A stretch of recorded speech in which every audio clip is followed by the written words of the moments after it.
Ang kwentong ito ay hango lamang sa malikot na pag-iisip ng may akda. Kung may pagkakapareha man sa totoong buhay na mga mababanggit na pangalan, lugar at pangyayari ay hindi po namin sinasadya. Magandang araw at gabi mga kakulay. Different Mystery Files. Let's go! Magandang araw at gabi mga kakulay na nagpatunay ako nagbigay ng kulay sa inyong buhay. Malalim na pula sa horror ang ihahatid. Yan ang totoong meaning ng Deep Red. Different Mystery Files.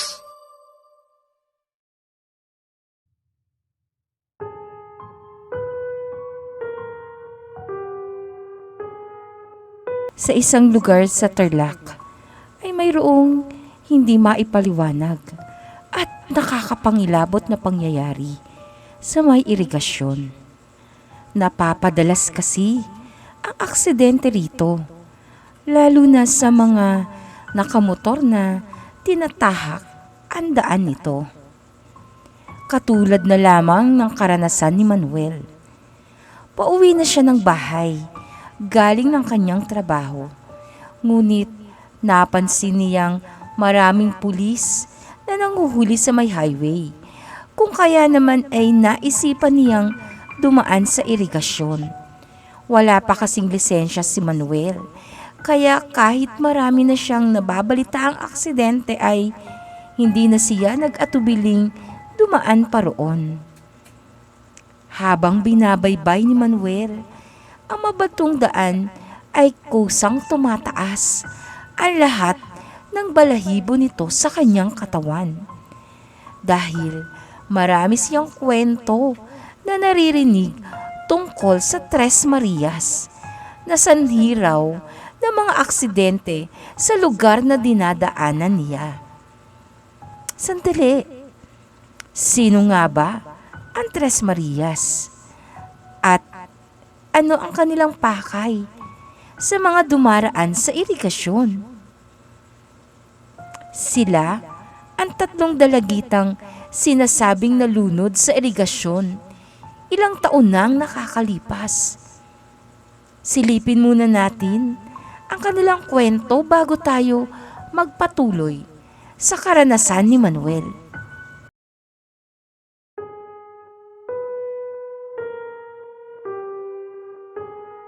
May tatlong batang babae na magkakaibigan at ang kanilang mga pangalan ay Stephanie, Maria at Victoria.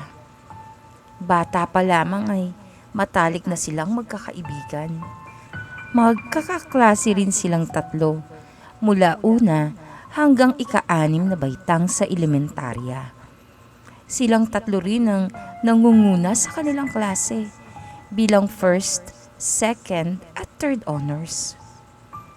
Ngunit sa kabila ng kanilang kabaitan at katalinuhan, ay napakarami ring mga naiinggit sa kanila. Kabilang na sina Rika, Joyce at Amanda. Isang maulap at mapayapang araw ng Sabado at masarap mamingwit kapag ganito ang panahon. Kaya naman, niyaya ni Rika, Joyce at Amanda, sina Stephanie, Maria at Victoria na mamingwit ng isda sa may irigasyon. Dahil palakaibigan ng tatlo ay agad din naman silang sumang-ayon, kaya agad silang pumunta sa irigasyon. Dala ang pamingwit na ginawa ng kanilang mga ama. Kahit mga bata pa ay magagaling na silang tatlo sa pamimingwit dahil naging libangan na nila ito kapag walang pasok sa eskwela. Dumami ng dumami ang huling maliliit na isda ni na Stephanie at doon nainggit ang grupo ni Rika dahil ni isa ay wala pa rin silang nahuhuli. Habang abala sa pamimingwit ay bigla na lamang tinulak nina Rica, Joyce at Amanda, sina Stephanie, Maria at Victoria. At dahil sa pagkabigla ay hindi na nakahawak sa lupa ang tatlo, kaya dire-diretso sila sa rumaragasang tubig ng irigasyon. Habang papalubog sa tubig ay wala nang magawa ang mga kaawa-awang mga dalagita, kundi tanggapin na lamang ang kanilang tadhana na mamatay sa napakabata pa nilang edad. Hindi naman akalain nila Rica na hindi pala marunong lumangoy ang grupo nila Stephanie. Gusto sana nilang tulungan pa ang kanilang mga kasama pero hindi rin sila marunong lumangoy. Kung kaya't namatay silang tatlo na magkakahawak ang kanilang mga kamay bilang tanda ng kanilang pagkakaibigan at pagmamahal sa isa't isa. Na pati kahit ang kamatayan ay hindi sila kayang paghiwalayin. Pagkatapos ng pangyayari ay umuwi na sina Rica, Joyce at Amanda na para bang walang nangyari. Pero magdamag silang dinalaw ng kanilang konsyensya. Nadala sila ng inggit kaya nila naitulak ang grupo nila Stephanie. Pero hindi nila inaasahang mapapatay pala nila ang mga ito.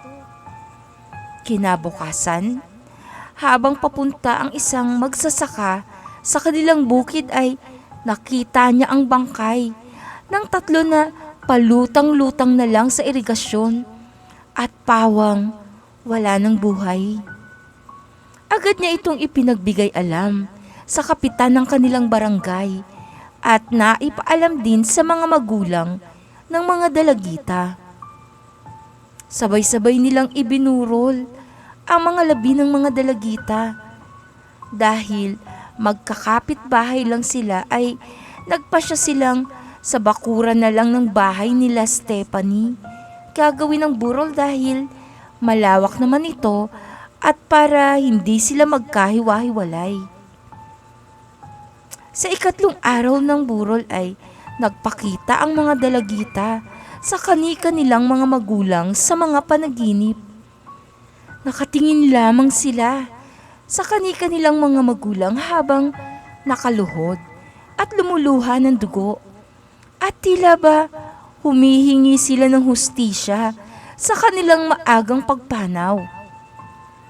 Pagkalipas ng ilang taon ay napapabalita na lang sa kanilang barangay na mayroong tatlong dalagitang nakaputi ang nagpapakita at nagiging sanhi ng mga aksidente sa daanan ng irigasyon.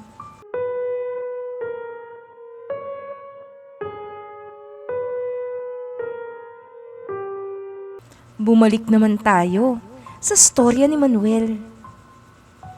Habang nagmamaneho ay biglang napansin ni Manuel na unti-unting bumibigat ang kanyang motorsiklo. Bigla ring lumamig ang kanyang likod. Kaya naman lalong nagunahan sa pagtayo ang kanyang mga balahibo. Paglingon niya sa side mirror ng kanyang motorsiklo ay nakita niyang meron na siyang kaangkas. Kaangkas niya ang tatlong dalagitang nakasuot ng kulay puting pangburol na damit. Dahil sa takot at pagkataranta ay bigla na lamang nailiko ni Manuel ang manibela ng kanyang motor at bigla rin niyang naisagad ang revolusyon. Kaya naman dumiretso siya sa irigasyon at malakas na tumama ang kanyang ulo sa mga bato. Kinabukasan ay nakita na lamang ang bangkay at utak ni Manuel na palutang-lutang na lamang sa tubig ng irigasyon at biyak na rin ang kanyang ulo. Isa lamang si Manuel sa napakaraming naaksidente sa tabi ng irigasyon at hindi pa tapos ang Tres Marias habang hindi pa nabibigyan ng hustisya ang kanilang pagkamatay.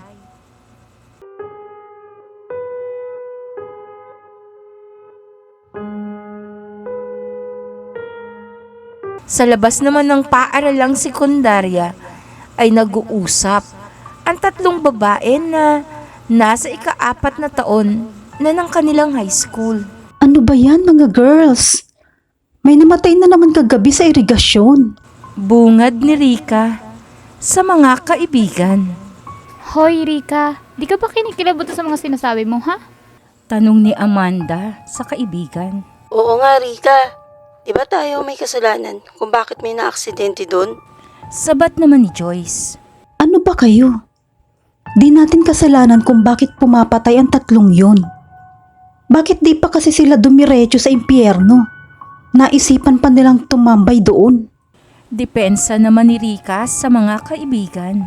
Maghinay-hinay ka nga sa mga sinasabi mo. Baka pati tayo balikan nila. Tugon ni Amanda habang kinikilabutan ito sa takot.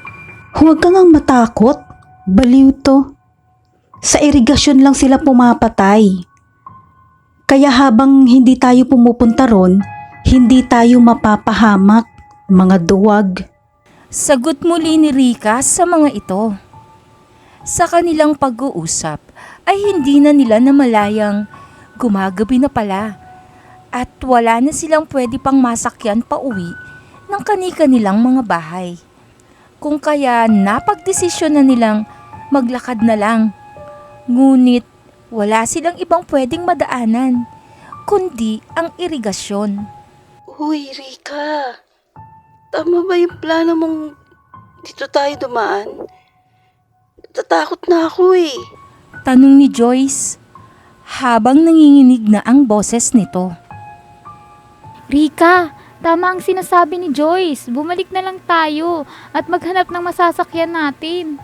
Sabat naman ni Amanda. Mga baliw, naduduwag na ba kayo? Gabi na, kaya wala na tayong masasakyan. Kung gusto nyo, bumalik na lang kayo at uuwi na rin ako. Sagot naman ni Rika habang nagtatapang-tapangan. Sa kalagitnaan ng kanilang pag-uusap ay bigla na lang silang nakarinig ng mga boses. Mabuti naman at napadalaw kayo. Na-miss niyo ba kami? Baka gusto niyo na kaming samahan. Mga boses na nanggagaling sa kanilang likuran. At nung lumingon sila para malaman kung sino ang nagsasalita ay halos maluwa ang kanilang mga mata sa kanilang nakita. Nakita ni Rika, Joyce at Amanda, sina Stephanie, Maria at Victoria na nakaputi at nanlilisik ang mga mata. Dahil sa pagkabigla ay agad na kumaripas ng takbo ang tatlo. Habang tumatakbo ay napagkasunduan nilang maghiwa-hiwalay sila ng daan. Habang tumatakbo si Amanda ay bigla siyang hinarang ni Victoria na naging dahilan para madapa siya. Victoria, parang awa mo na. Lubayan mo na ako. Hindi ko naman sinasadya ang nangyari. Dahil akala ko marunong ka lumangoy. Pagmamakaawa ni Amanda habang maluha-luha ito.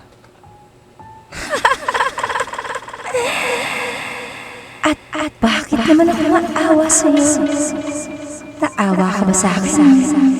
Itulak mo ako?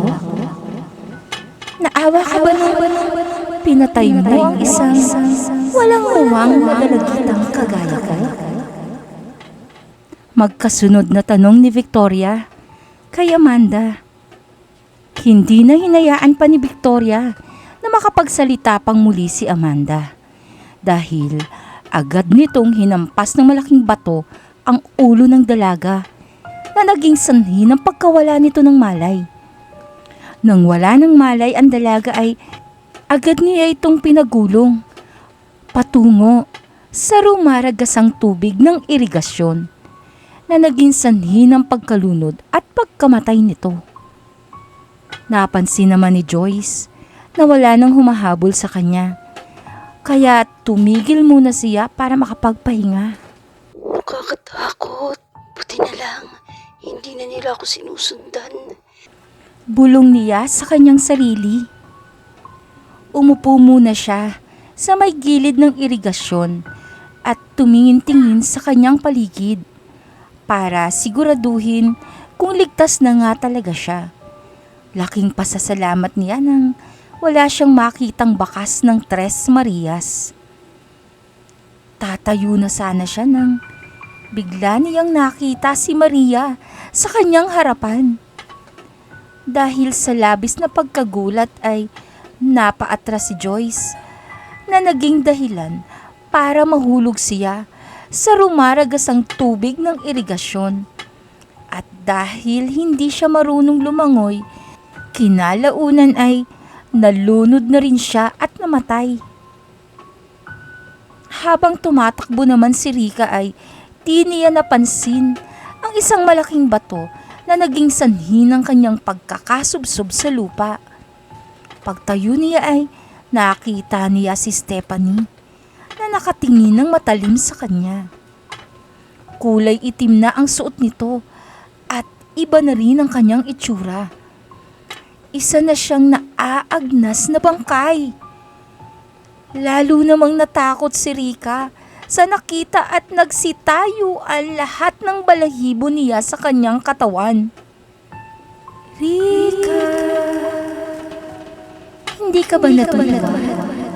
Dahil muli tayong nagkita, mahal kong kaibigan.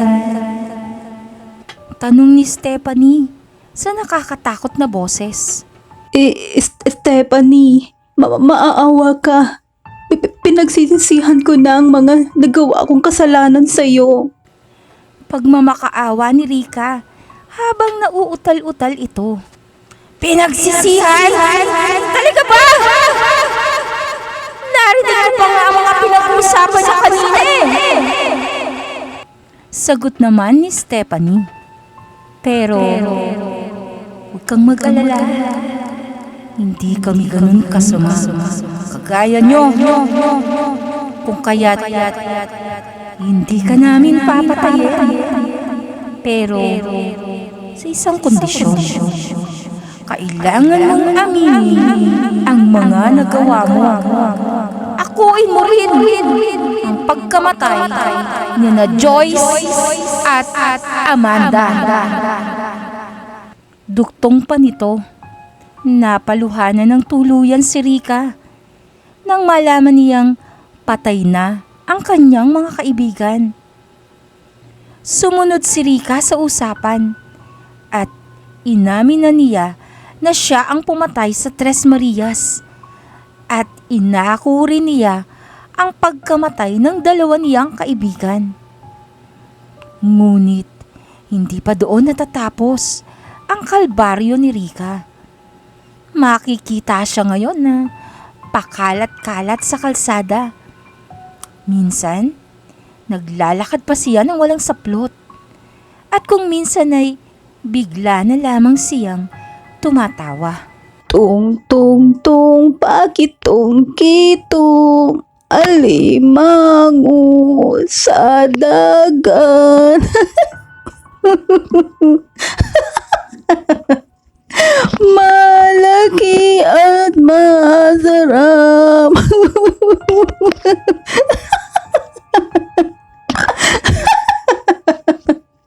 Hulihin mahirap sapagkat nangangagat.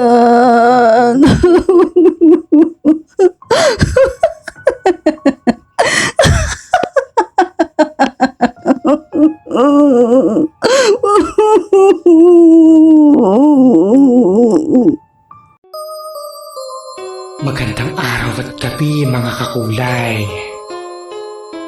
Deep Red Mystery Files. Let's go!